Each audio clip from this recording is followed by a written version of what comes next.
August 22nd, 2021, Portland, Oregon. They said the event was dangerous.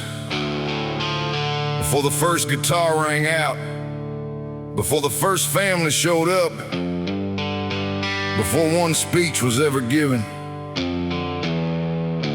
So the organizers made a choice: move it out of downtown, move it away from the trap,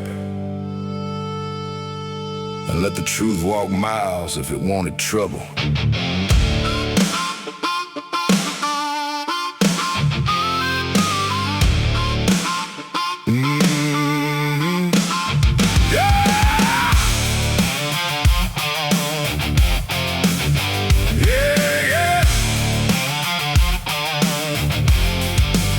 They called it summer of love, united we win. Freedom in the open air, music in the wind. Time of call by the water was the first place name. Family-friendly flags up, constitutional frame. But the headlines came early, the labels came fast. Far-right hate before a shadow was cast, before a boot hit pavement, before a prayer was said. They painted up the target and they pointed where it led.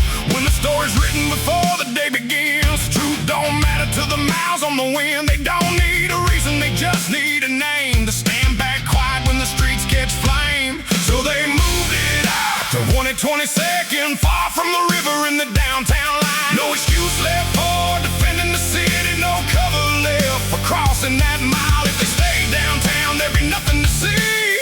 But they came looking for the fight out on 122nd. The cameras caught the truth in daylight.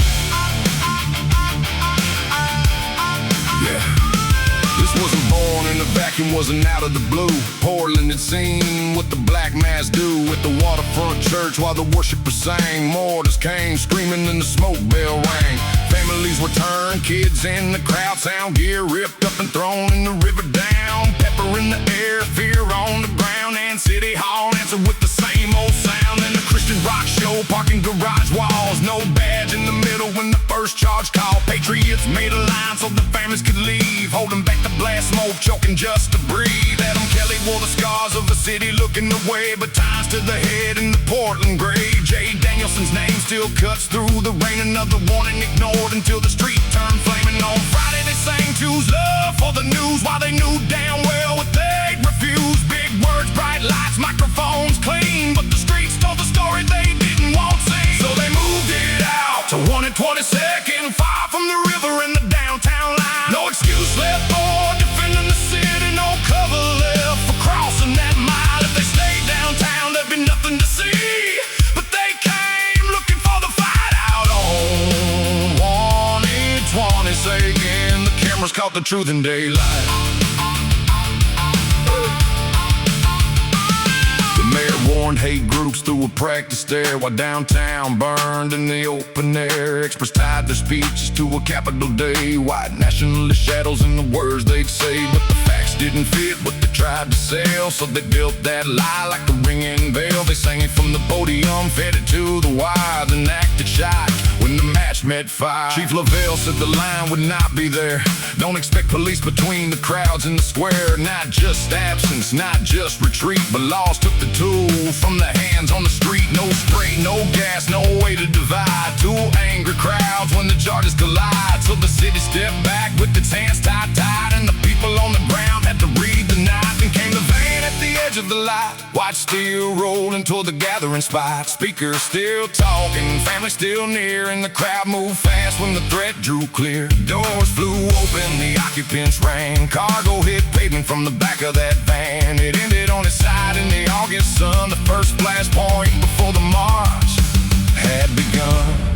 Then black-clad lines came marching in, helmets and shields where the road bends thin. They didn't find a crowd caught unaware, they found men standing in the open air. A defensive line, a hard-set wall, answering the charge when the first things fall. The first wave broke and scattered back, running from the lockdown, the asphalt track out on 122nd, far from the river in the downtown line. No excuse left for defending the city, no cover left for crossing that mile. If they stayed downtown, there'd be nothing to see.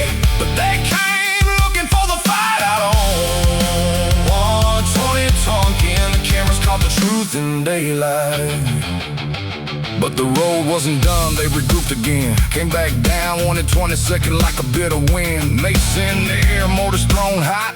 Fireworks bursting near the Chevron light. Gas station light, while the smoke grow wide. Families and speakers with no cops inside. The second wave pressed, but it didn't break through, because the line held firm and the whole world knew that.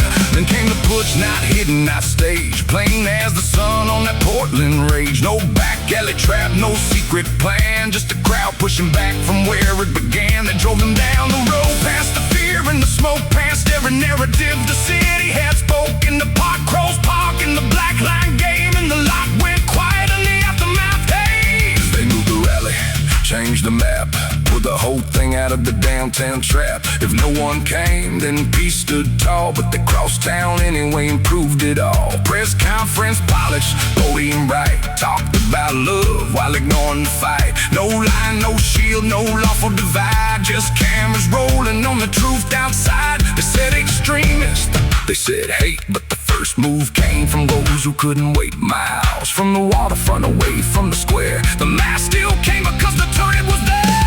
Out on 122nd, far from the river in the downtown line. No excuse left for defending the city, no cover left for crossing that mile. If they stayed downtown, there'd be nothing to see.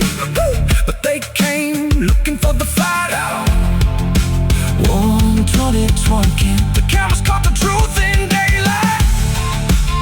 Speeches in the parking lot, smoke across the road.